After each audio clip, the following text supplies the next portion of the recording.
Bismillahirrahmanirrahim. Transformasi linear kita lanjutkan. Kemarin beberapa contoh dan Anda bisa ulang-ulang di buku untuk diulang dan gunakan beberapa buku referensi yang lain agar lebih mudah memahaminya.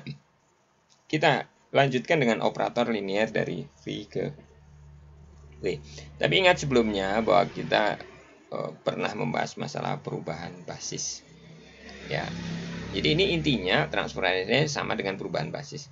Hanya kita menekankan pada sudut pandang adanya perubahan ruang vektor. Gitu ya, dari ruang vektor ke ruang vektor yang lain. Tentunya basisnya berbeda, udah pasti gitu ya. Nah, ketika perpindahan basis kita menggunakan namanya matriks transisi. Nah, sekarang kita gunakan di sini istilahnya adalah operator linear. Jadi transformasi matriknya bisa berupa operator seperti ini. Nanti juga kita akan bahas adanya matrik transisinya gitu ya. Jadi tidak hanya berupa, kalau dalam contoh kan Lx sama dengan 3x. Hanya kalikan 3 dengan operatornya adalah perkalian skalar dari vektornya dan seterusnya. Tapi itu contoh agar memudahkan kita memahami apa itu transformasi, apa itu perpindahan. Jadi kalau dalam bahasan sebelumnya mengenai perpindahan basis, kita melihat sudut pandang basis. Ada dua basis. Nah, terus vektor ini, satu vektor ditinjau di basis pertama dan ditinjau di basis kedua. Kita namakan perubahan basis. Padahal sebenarnya di basis vektornya tetap ada di basis pertama dan vektornya juga ada di basis kedua. Maksudnya vektornya itu kita lihat dari basis pertama dan kita lihat dari basis kedua. Kita sebut sebagai perubahan basis. Begitu. Nah, lebih rinci lagi, lebih lanjut lagi kita bahas masalah perpindahan tersebut. Perpindahan tersebut kita namakan dengan transformasi perpindahan. Nah, yang diamati di bahasan berikutnya atau bahasan sekarang adalah transformasi yang bersifat linear.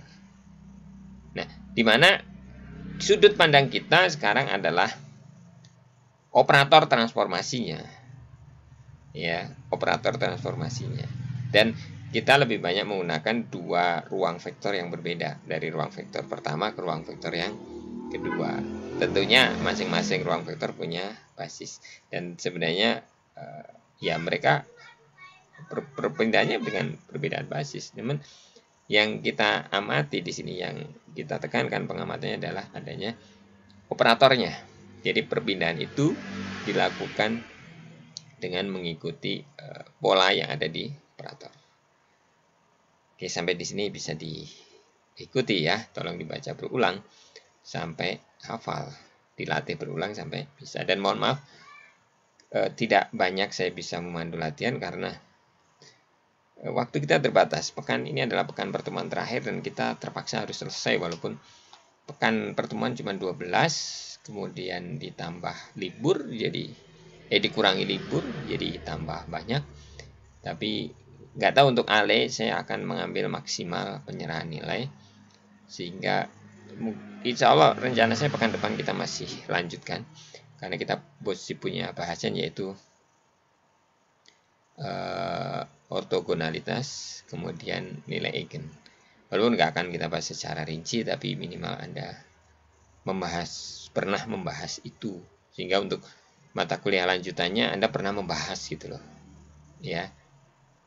Walaupun nggak saya yakin nggak sampai rinci ya seperti saya sampaikan. Oke, kita ke operator linear ya. Operator linear. Jika L adalah operator linear yang memetakan ruang vektor V ke ruang vektor W, V dan double U, gitu, maka L0 di V itu juga akan menghasilkan vektor 0 di W. Ya.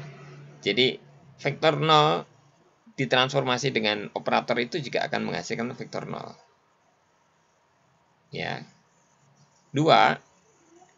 Jika ada vektor V1 sampai Vn di V dan alfa 1 sampai alfa n skalar, maka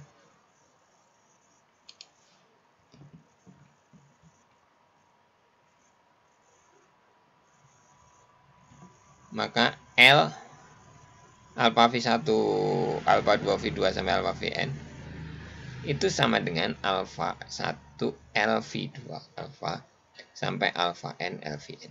Ini kita lihat sifat operator linier. Transformasi disebut linier jika, ya kan? Kalau kemarin hanya 2 disebutkan alfa beta. Tapi ini dibuat umum bahwa elemennya ada sampai n. N-nya bebas. Sama kan? Jadi pasti sama. Terus L min V. Jadi kalau minus V ditransformasi dengan L, maka hasilnya adalah minus LV. Jadi min dari hasil vektor di ruangnya.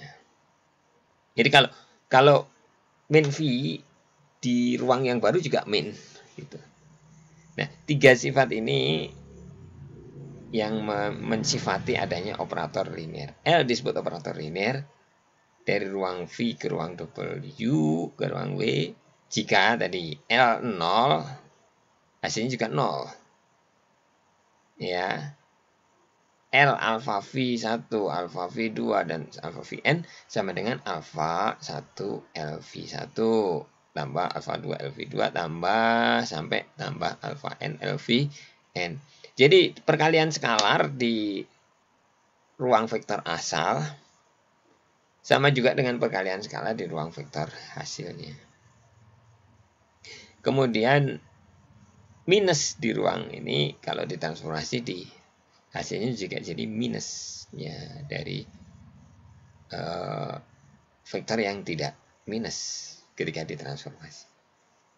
Gitu. Dan ini perlu dibuktikan. Di sini ada sedikit penjelasan pembuktian dan itu sudah sedikit saya bahas tadi untuk penjelasan itu. Gitu ya. Nah, untuk contoh karena ini sebenarnya pengumuman dari masalah yang sudah ada dari definisi yang sudah kita jelaskan sebelumnya. Nah, jika contoh 8 ya, kita lihat beberapa contoh. Tapi mungkin nggak rinci.